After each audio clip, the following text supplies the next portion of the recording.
So welcome to the NMI podcast, and we're very privileged to be speaking with Dr. Samuel Yanuck. For those of you not familiar with Dr. Yanuck's work, I'd like to make a brief introduction before we get into the conversation. So Dr. Samuel Yanuck is an adjunct assistant professor at the program on integrative medicine in the Department of Physical Medicine and Rehabilitation at the University of North Carolina School of Medicine. Importantly, with his wife, Cheryl Yanuck, MD, who's a psychiatrist, Dr. Yanuck runs the Yanuck Center for Life and Health, which is a functional medicine clinic in Chapel Hill, North Carolina. His practice is primarily focused on the care of patients with autoimmune disease, chronic infections, persistent inflammatory processes, chronic GI disorders, and other immunologically involved challenges. Importantly, he engages with clinicians and is an incredible and world-renowned educator on functional immunology. Related to that, he runs Cogence Immunology, which is his creation, and he is the CEO and director of education for Cogence Immunology. He began studying immunology back in 2001 after he observed personally that focusing on specific patterns of immune function could profoundly influence the outcomes of challenging cases. And the more he learned, the better the outcomes became. And this is really where Cogence Immunology was born. It was, it really reflects this work and over 2 decades of study and clinical experience in this area. He's also published a number of research papers in peer-reviewed medical journals on topics related to functional immunology, including neurological, inflammatory, infectious, and autoimmune disorders, as well as the cancer immune microenvironment. So it really is a great privilege to be speaking with you, Dr. Yanuck. I'm very excited to have a conversation around this topic of functional immunology and some nuances within that. Thank you, Ben. I'm delighted to be here. I thought what a great place to start would be to give listeners who may be unfamiliar with the term functional immunology is a bit of background into what exactly that is. So can you give us an overview of what your concept of functional immunology means for clinicians? Sure. So, functional medicine really is, in some sense, the application of a detailed study of underlying biology to disease processes. So asking, okay, this patient has fatigue. What does the research teach us about mitochondrial function? What does the research teach us about inflammatory process? What does the research teach us about all the different things that could yield fatigue in a given patient? And then looking at the patient themselves, detailed history, detailed labs, and so on, to try to unpack the biology of the patient. So rather than a starting point that says their diagnostic code is, and therefore they get the treatment attached to that diagnostic code, and in that case, of course, everybody with the same diagnostic code gets the same treatment.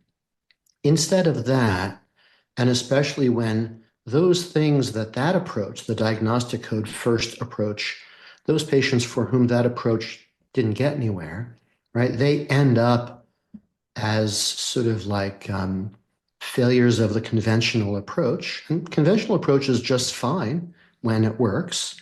But, if you craft an approach for the entire population, there will be people for whom it doesn't work, no matter how good the approach is.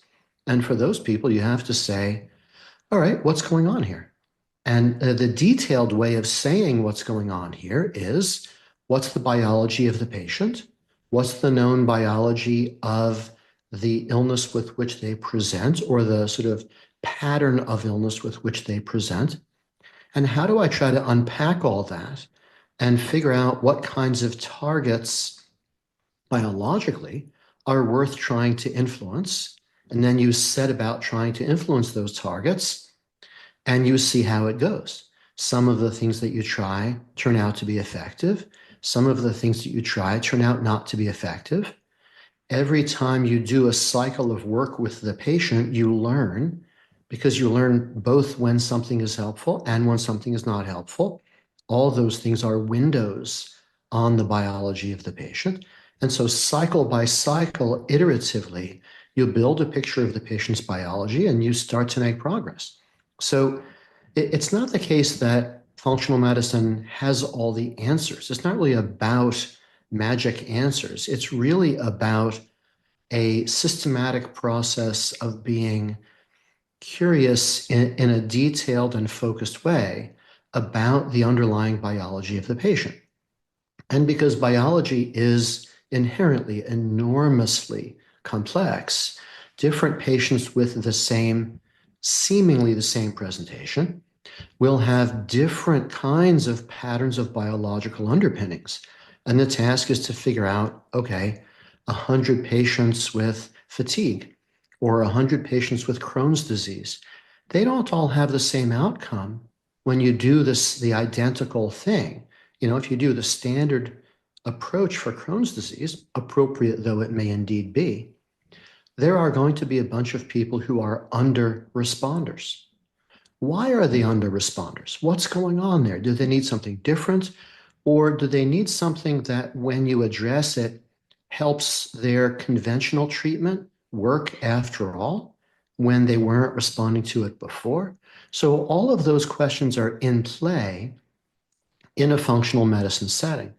Functional immunology is functional medicine focused on immunological considerations, immunological components of the biology. So, for example, all inflammation is a function of immune system function, right? You can't say the word inflammation without referencing a whole orchestration of activity that involves various kinds of white blood cells and the signaling chemicals from one white blood cell to another, and a whole choreography that is fundamentally immunological.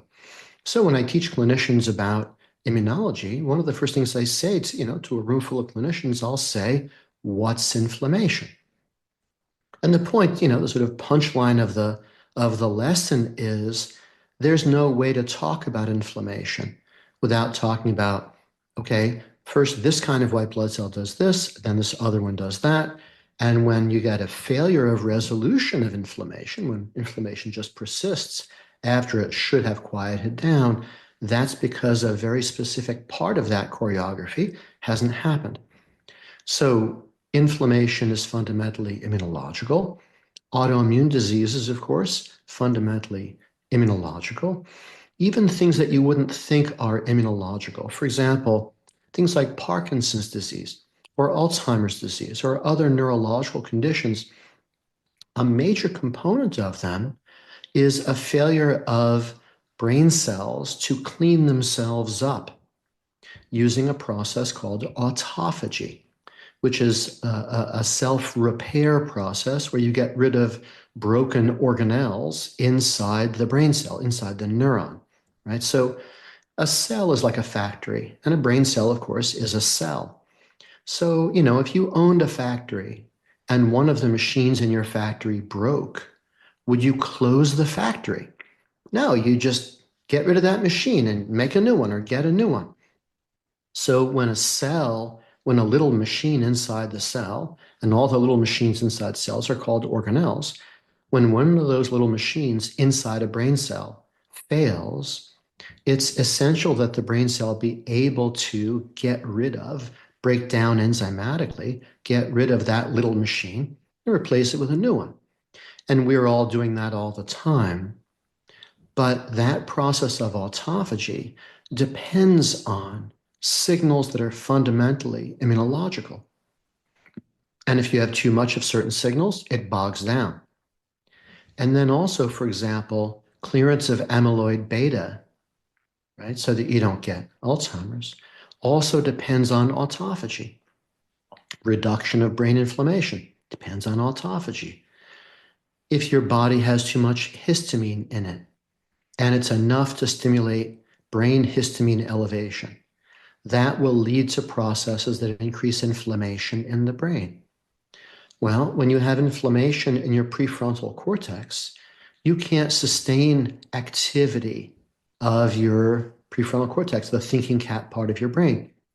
And then you try to sustain your brain activity and you just get fatigue because you can't keep going. So these are fundamentally immunologically regulated processes. So functional immunology is thinking about those kinds of processes in complex chronic illness.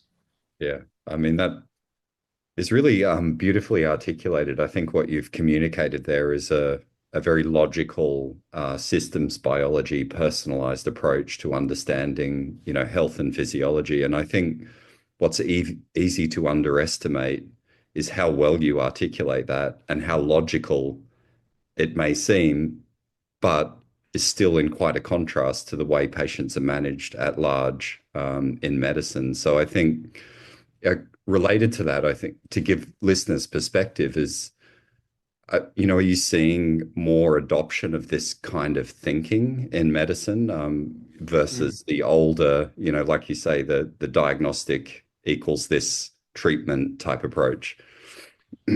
It's interesting. I think it's certainly growing, um, and the depth of sophistication is expanding. You know, the first thing is that the research world is really maturing in terms of appreciation of the connections between factors in a matrix of variables, right? So researchers are really interested in very important questions now. And so there's such a great base of research support for thinking in a systems connectedness way. And that's really quite wonderful. Now, there is a well-studied thing in medicine, which is how long it takes for new research knowledge to filter into clinical practice. And the number that comes out of studies on that question is a higher number than I would have expected. It's like 17 years. So part of what functional medicine tries to do is, to some extent, jump that gap, right? So I'll give you an example. In the early 90s, Walter Willett, a researcher at Harvard, identified the problem with trans fats as being highly inflammatory.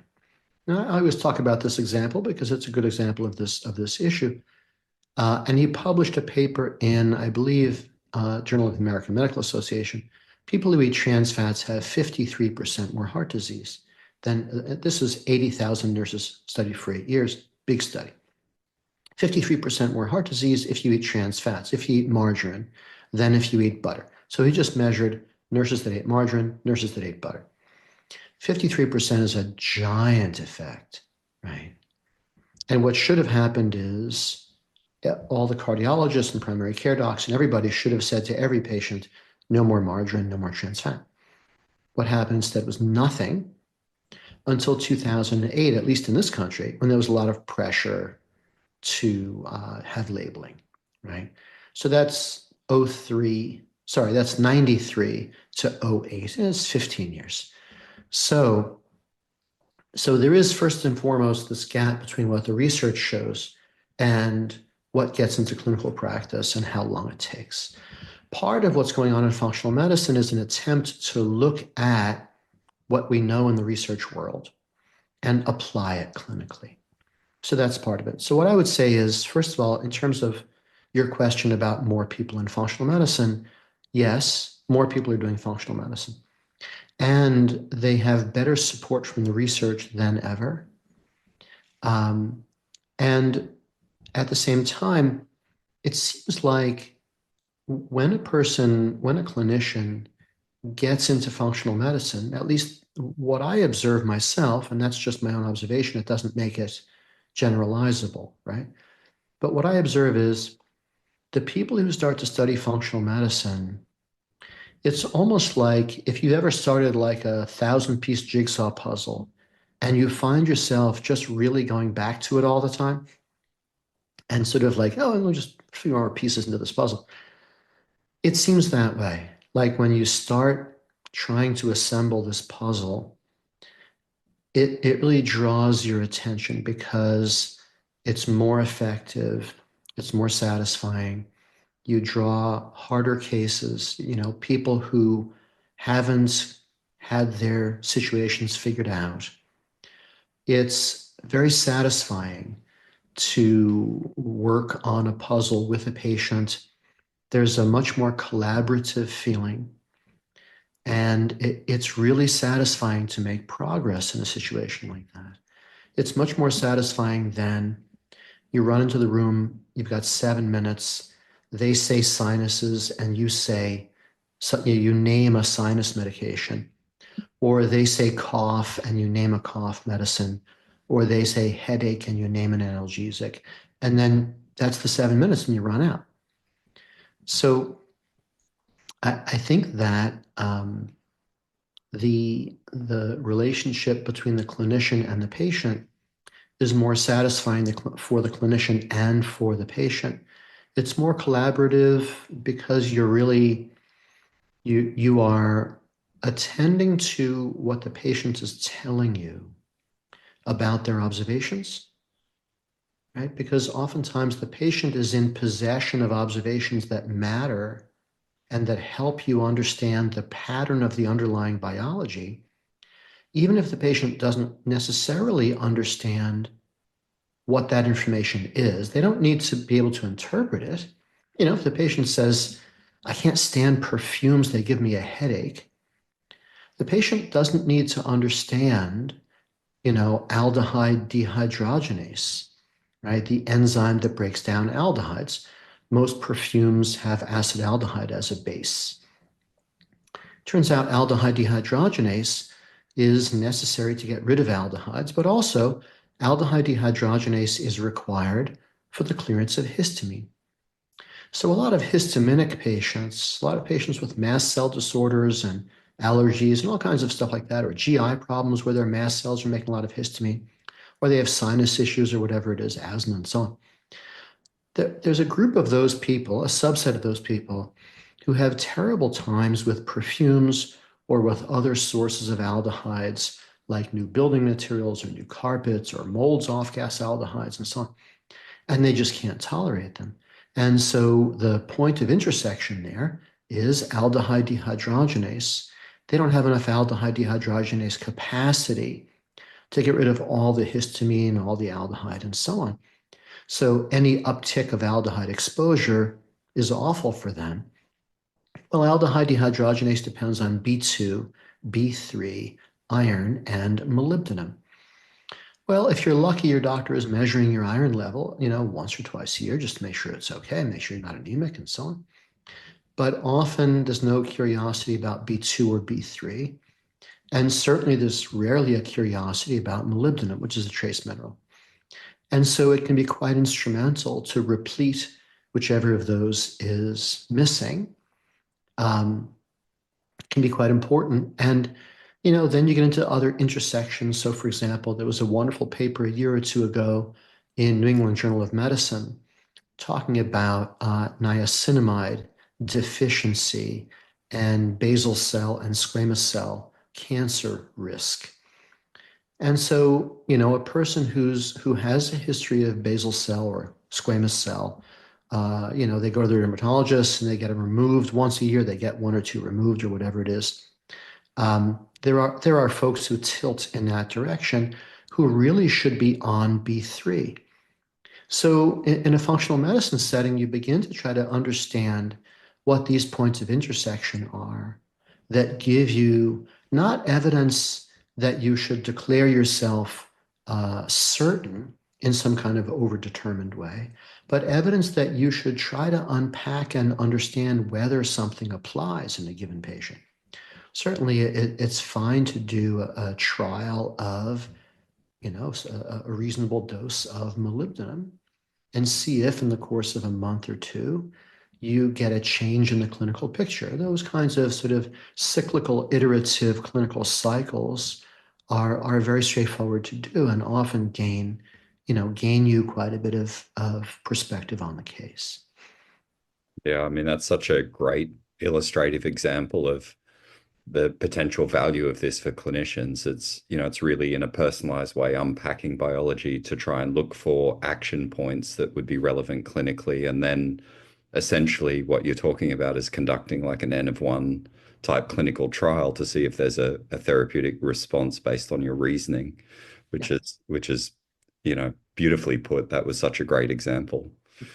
I think that's a really great background into the concept and your way of thinking and the approach that you've really pioneered through Cogence and the training that you provide. I know an area of interest for you at the moment is this NLRP3 inflammasome and its intersection with autophagy, which you spoke to a bit previously. I thought that would be a really interesting area to get into for clinicians. Do you want to?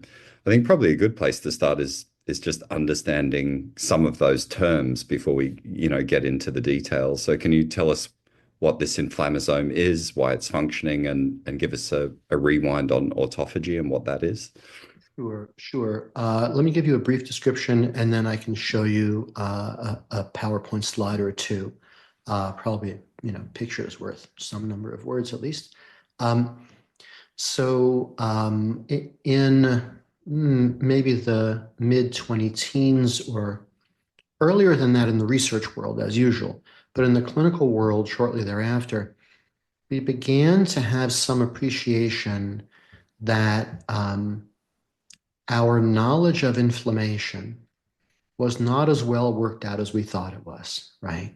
And always, it's important to recognize that however sure we feel about our knowledge of something, you can be certain that we're going to learn something else that's going to help us further unpack whatever we think we understand about biology, right? So there's a kind of a humility with which these things have to be approached.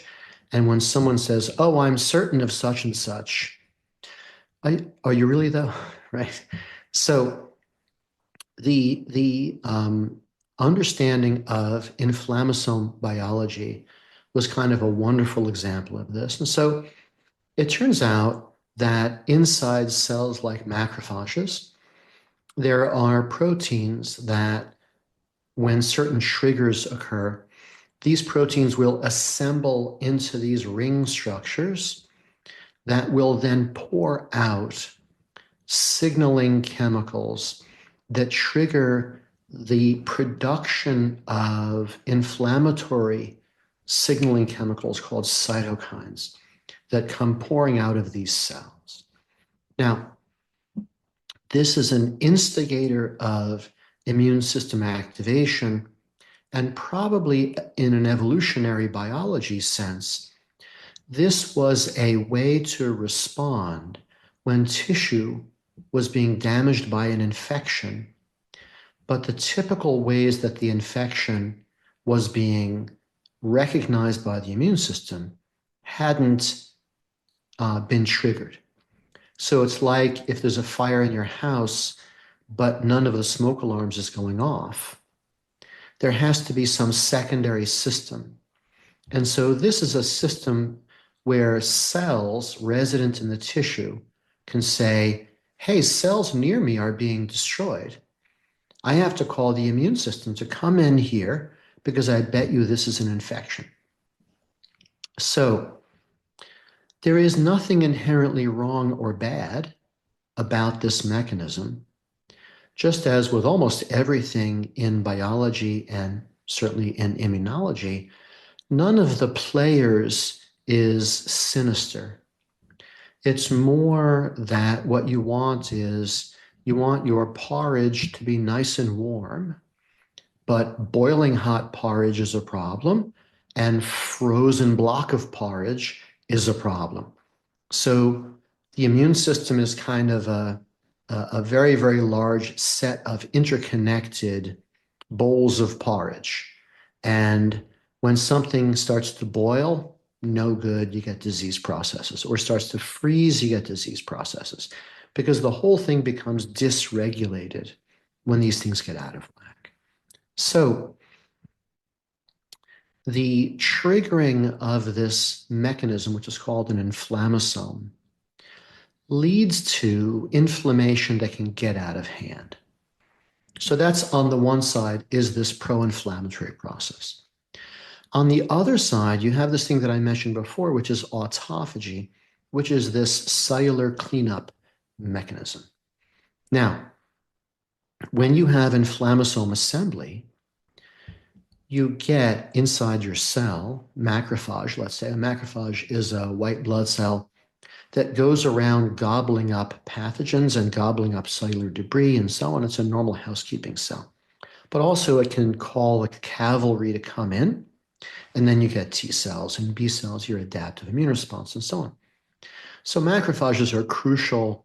They're crucial to keeping the system cleaned up, and they're crucial to response against infection and against cancer and so on.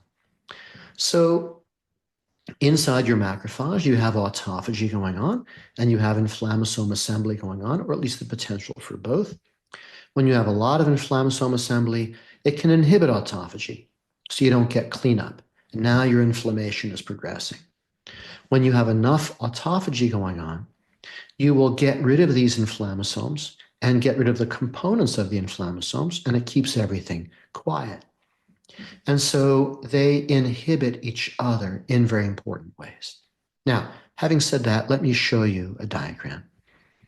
Okay, so this is from the journal Frontiers in Immunology. And so this circular structure, ring structure here on the left, is an NLRP3 inflammasome. It's an inflammasome made of NLRP3 proteins. Those little orange and purple dashes around the ring with the yellow sort of discs attached, those are NLRP3 proteins. And with the correct kinds of triggers, they'll assemble into an inflammasome. What kinds of triggers? High blood sugar, high cholesterol, low potassium, reactive oxygen species, those kinds of things. Uric acid, oxalate crystals. Everyone talks about oxalates. Why do we care? What do? Well, oxalate crystals and uric acid crystals are both triggers of inflammasome assembly.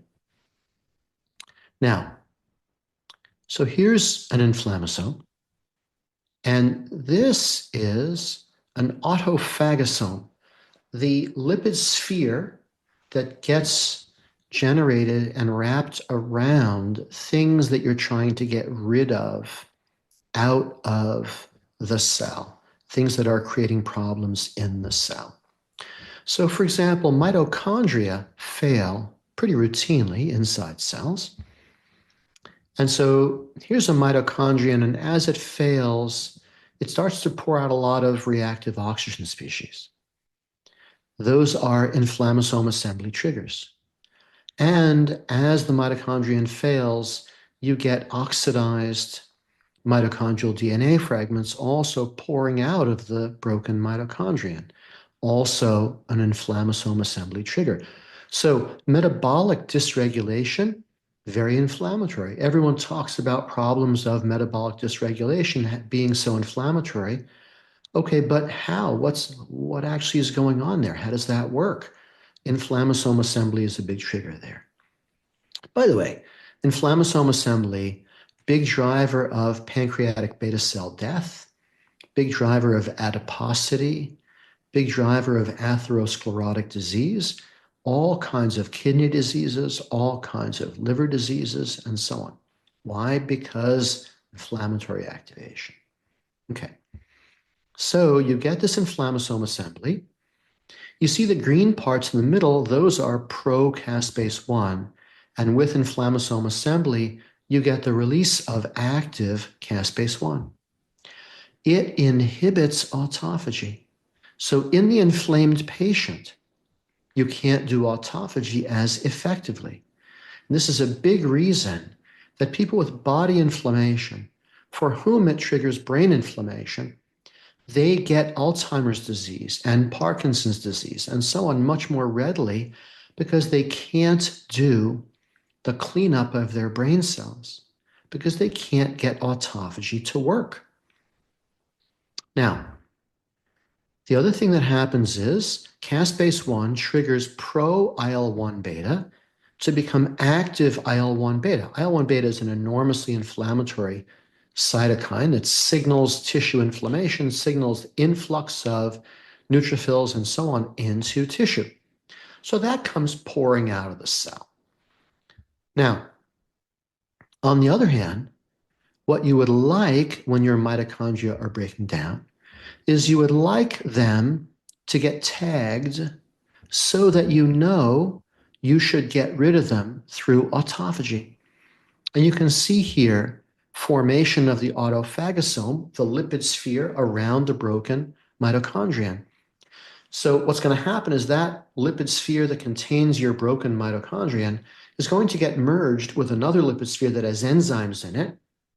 They will merge together into an autophagosome, an autophagolysosome, or also called an autolysosome. And now you have the enzymes in the same sphere, in the same essentially water balloon as the thing you're trying to get rid of. And the enzymes degrade it, and game over, you win. You got rid of your busted thing you wanted to get rid of. Notice, and that's autophagy, right? So effective autophagy eliminates damaged mitochondria, but notice it also gets rid of, that means, the mitochondrial DNA fragments and reactive oxygen species that would have stimulated the inflammasome assembly, right? So you therefore don't get your inflammation. And you can autophagically degrade NLRP3 proteins and pro-IL-1 beta and this other thing called ASC, so that now you've got not just the degradation of your broken mitochondrion, you're actually getting rid of the inflammasome components so that you're not going to make other inflammasomes. So this is why autophagy is inhibitory to inflammasome assembly and inhibitory to the production of IL-1 beta, because the precursor, pro-IL-1 beta, is being degraded autophagically. So you can see that these two things, autophagy and inflammasome assembly, are reciprocally inhibitory. Okay, let me pause for questions before I go on to the next step, which is how does T cell polarization influence all this? Yeah, that's one of the best definitions of autophagy I've ever experienced. It was beautifully put and very easy to see that reciprocal relationship here. Essentially, what it looks like to me is if this inflammatory process is triggering autophagy, but if the whole thing's dysregulated, you're essentially outputting pro-inflammatory mediators and oxidative stress. So it's really an incredible cellular process that keeps things in check, basically. And so I guess that then will lead us into dysregulation of this and how it relates to pathology. Right. I mean, the first thing you can see is if you've got too many damaged mitochondria and autophagy can't keep up, then you're going to have damaged mitochondria that are not being cleared autophagically. And you will create a bunch of inflammasome assembly effects. And the more inflammasome assembly occurs, and the more caspase-1 you make, and the more it inhibits autophagy, the fewer of your damaged mitochondria you're going to get rid of.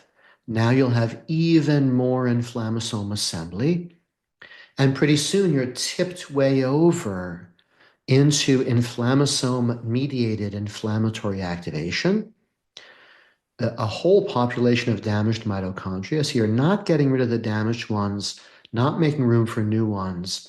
Now you're metabolically doing badly. And we know that NLRP3 inflammasome assembly is a big driver of beta cell death in the pancreas. So now you're on the way to type 2 diabetes. And we know that you have more inflammation of adipose cells. So you have more adiposity, you're holding more fat. We know that fat is an endocrine organ, essentially. It's not just dormant storage of lipids, right? Your adipose tissue generates inflammatory cytokines, generates NF-kappa B, generates TNF-alpha. And we know that NF-kappa B drives the gene expression of NLRP3 proteins. So now you have more substrate for making inflammasomes. And IL-1 beta drives cells to make more NLRP3. So there's like a loop activation between inflammasome assembly, outpouring of IL-1 beta, increased NF-kappa B, and the making of more NLRP3 proteins. Now you're just staying inflamed. And at that point, you've also got the problem of NF-kappa B and STAT3 coactivating.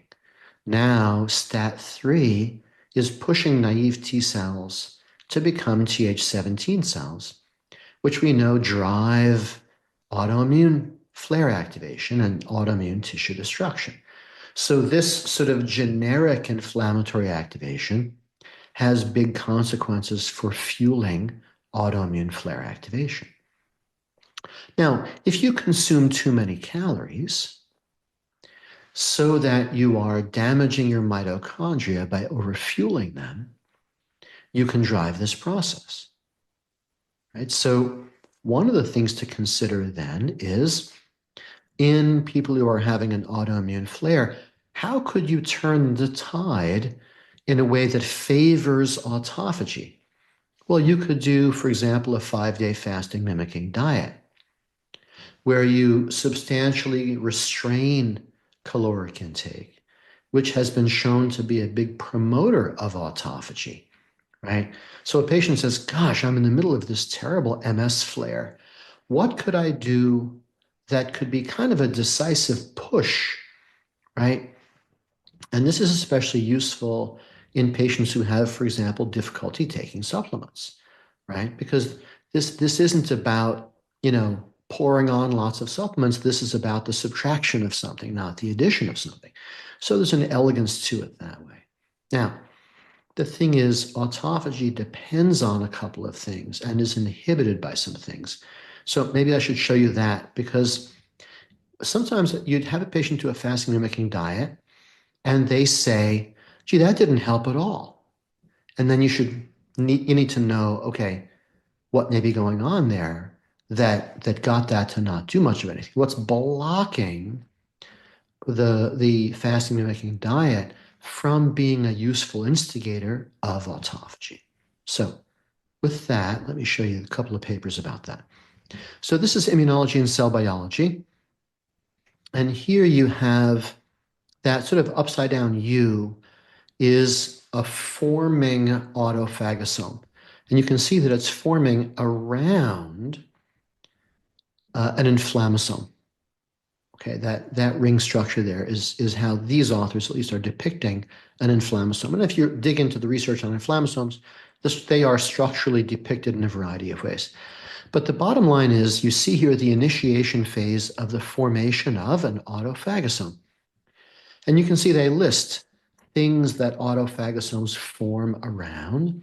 So intact inflammasomes, broken mitochondria, viruses, bacteria, protein aggregates like amyloid beta, cytokines like pro-IL-1 beta, and they are all degraded, right, through merger with an autolysosome. So now you've got, with your autophagosome, now you have the enzymes inside, the thing gets degraded, game over, you win. All right, so far. Now, the authors say, and this on the right side, you see a quotation from the text. Nutrient deprivation activates AMPK, which is adenosine monophosphate activated protein kinase.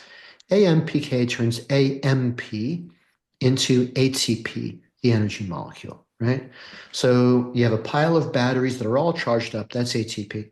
And as you use up the batteries and you get the energy out of the batteries, now as the pile of used up batteries goes up, that's AMP, because you broke the phosphoruses off, right?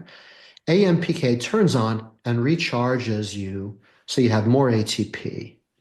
Now, nutrient deprivation helps with that really significantly. Notice here, the people who made the diagram should have written nutrient deprivation, but they just wrote nutrients. But we understand what they're saying from the text and from all the research. It's nutrient deprivation that turns on AMPK. AMPK turns on, you can see it there, ULK1, which drives the initiation, the formation of the autophagosome. Okay, so far. Interferon gamma promotes autophagosome formation. And here's the interferon gamma promoting the autophagosome formation. Interferon gamma is made by Th1 cells, natural killer cells, CD8 cells. These are cells of the Th1 system. On the other hand, the process is inhibited by interleukin 4 and interleukin 13. Here they are.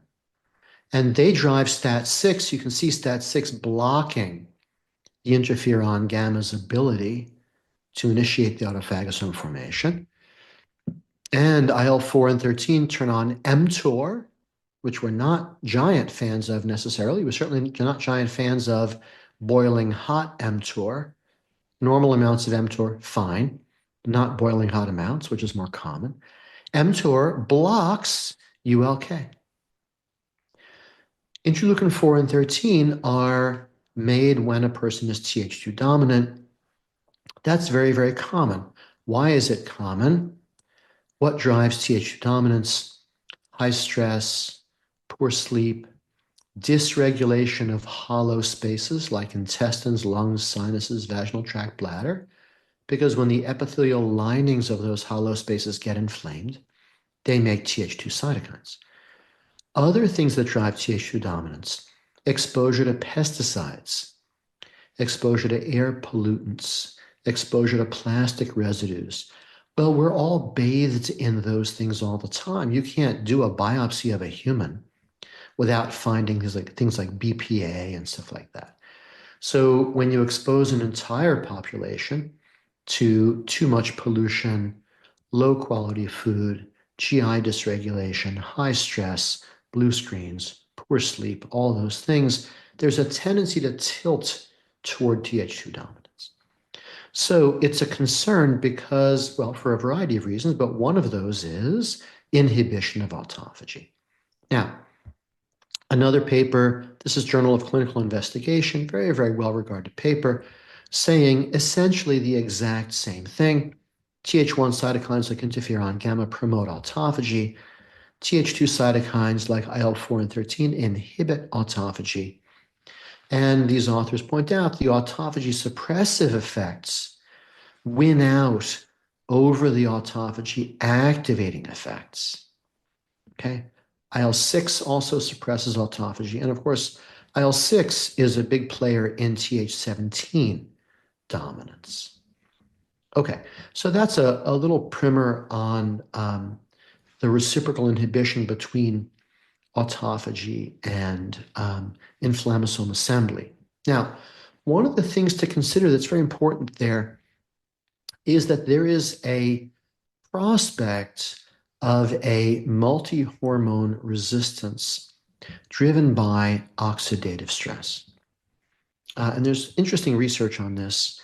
The multi-hormone resistance can involve T3 receptors, for example. And so what this means is when a person has too much oxidative stress, not enough autophagy, they're not getting rid of their busted mitochondria. So their busted mitochondria are pouring out a lot of oxidative stress, a lot of ROS. If this downregulates T3 receptors, you will have a patient who is tired and has cold extremities. And you say, oh, this is a hypothyroid patient, and I'm going to do lab work, and it's going to show how hypothyroid they are. And their thyroid panel is perfect, right? Because there's nothing wrong with their thyroid. I mean, if there isn't, sometimes there is, but if there isn't, their TSH is great, T3, T4, free T3, free, yeah, just everything is fine. But the receptors are not responding. And so they have all the hallmarks of insufficient thyroid function because the system as a whole, which is the gland, the hormones, and the receptors, the system as a whole is not working because the receptors are downregulated by the oxidative stress. So this can be an issue with thyroid. Also, acetylcholine receptors, GLP-1 receptors, leptin receptors. You can get a lot of different kinds of dysregulation from excessive oxidative stress, and it can show up in a variety of ways. For example, if your cholinergic receptors are downregulated, not responding so well, all of your vagal motor outflow will be less efficient. You can talk in a perfectly normal voice, but if the person you're speaking with has a hearing impairment, then the effectiveness of your communication will be diminished. So you can say to yourself, well, I did vagal retraining, I checked that box. But if their acetylcholine receptor functionality is diminished, you succeeded in getting more signaling to go down along those nerve tracts. But when it got to the end, the distal end of that nerve and released acetylcholine into, for example, the small intestine, parenchyma there, the tissue, where you're hoping to get a cholinergic response from macrophages so that the macrophages don't release TNF alpha, you might not get as much of that as you would otherwise have gotten. Now, your small intestine is more inflamed. Now the epithelia in your small intestine make cytokines that promote Th2. They make TSLP, interleukin 33, interleukin 25, which promote T cells to mature as Th2 cells and promote innate lymphoid cells to become innate lymphoid cells type 2, which put out interleukin 4, 5, and 13, just like Th2 cells do, but they do it much sooner. It's kind of an immediate response element of a Th2 style. Now you have a lot more interleukin 4. Well, didn't we say before that that's going to inhibit autophagy? Now you have inhibition of autophagy. Now you're not getting rid of busted mitochondria. Now you have more ROS. Now you have more downregulation of acetylcholine receptor responsiveness, and around and around. And you wonder, I did vagal retraining on 10 patients, and 6 of them, it was great. And 4 of them, I got nothing, right? So, what am I doing wrong? What am I missing, right? So this reciprocal inhibition between autophagy and inflammasome assembly has its connections into a whole variety of very, very important pieces of biology in chronic illness. Yeah, I can see that. And I mean, you've touched on several examples of, as we've gone through this, of clinical examples of where this could impact patient function, outcomes, health outcomes. And it feels like what you're doing is just diving a whole lot deeper than we would traditionally in looking at the, sort of underlying pathology of what's ultimately driving these clinical presentations. Yes. And I think that becomes important, especially in situations where a patient has seen 10 different doctors, not gotten a result, and the things that should have worked did not work. So vagal retraining is a very worthy thing to do. Very, very suitable thing to do. And when you do it and get nothing, instead of saying, well, I tried it and it didn't work, so I'm going to let go of that and just go on to something else, it becomes important to say, okay, that should have moved the process forward and didn't. What in the world does that mean, right? Unless you're simply incorrect about the patient needing vagal retraining in the first place, right? Which is certainly possible. But when you've done a history and when you've understood enough about the biology and you have what feels like pretty clear evidence that there's a high likelihood that vagal retraining is a worthy thing to do, and you get nothing, now, okay, how do I unpack what it means that that did nothing? And that's the same kind of thing that is a worthy way of thinking about things in other kinds of cases. A patient has, let's say, Crohn's disease, and a biologic that downregulates interleukin 23 didn't help them, even though it should really have helped them. That means something. That's not just I tried it, it didn't work. That is, I have evidence of something here. What does this mean to me that it didn't work? Right. So always digging deeper and trying to find the meaning, not just in a success, but in a failure. That's why it's so important that everything be cycles of work, right? Cycles of work. Every cycle is diagnostic. As many as possible are therapeutic, but what's more crucial is that everyone be diagnostic because then you're learning and building the case. Yeah, it makes sense. It's really interesting. It's almost in contrast to, clinical research, one where you're homogenizing results from single interventions, but two, even with personalization, you have you're looking for like why people are responding, but here we've got, why they're not responding, which is not a commonly asked question. Mhm. I think that's really interesting. Yeah. Yes, yes. Also evidence. Yeah. Yeah. So I think and a question I have for you then is to bring this out into, clinical interventions and relevance. Where does, nutritional and lifestyle medicine type interventions sit in this way of thinking? Because what we're talking about here is definitely not a one size fits all type approach. So how does that hang in modulating the immune system in this kind of way? Sure. So the immune system is highly, highly responsive to signals that get introduced through the air we breathe, the food we eat, anything we drink, anything we rub on, right? So we are a conglomeration of cells of all sorts, signaling between the cells, the negotiated relationship between self and non-self. In other words, for example, you have 100 trillion bacteria in your large intestine, right? You have organisms on your skin, in your mouth, everywhere. And that's normal and ordinary. It's a little creepy, but it's also completely ordinary, right? You're not sort of, a sterile being, you're a being that has lots of stuff on and in. It's okay. The the cells and their relationships to each other involve constant signaling.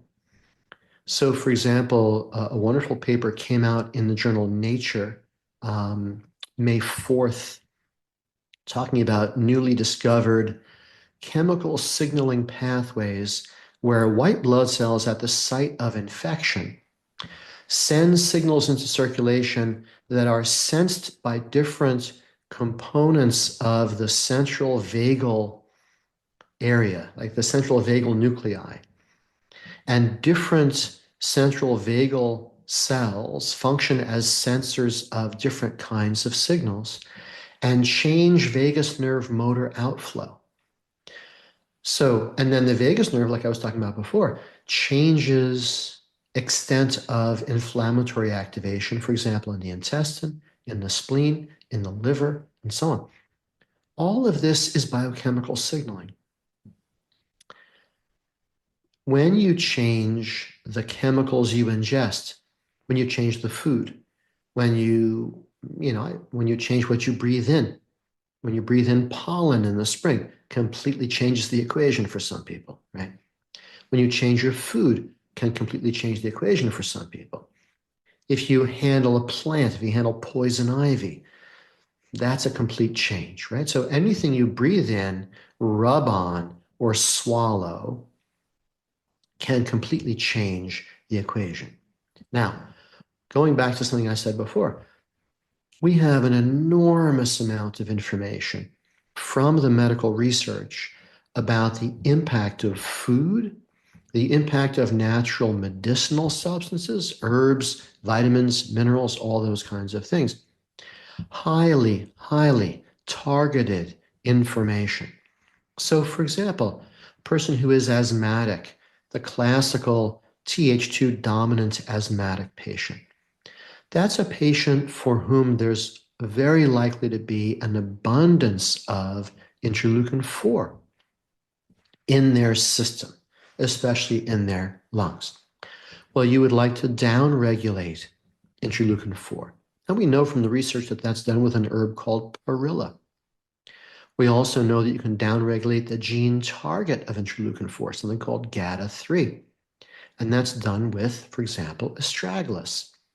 These are things known in the research. And then the question becomes, okay, when we apply what the research tells us, what do we see? What do we see at a typical dose? What do we see at an escalated dose? And so on.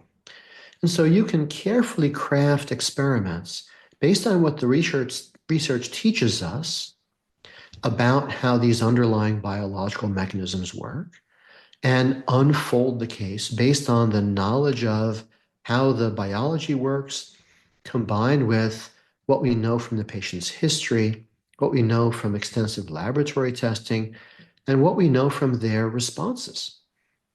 So all of that together is the endeavor.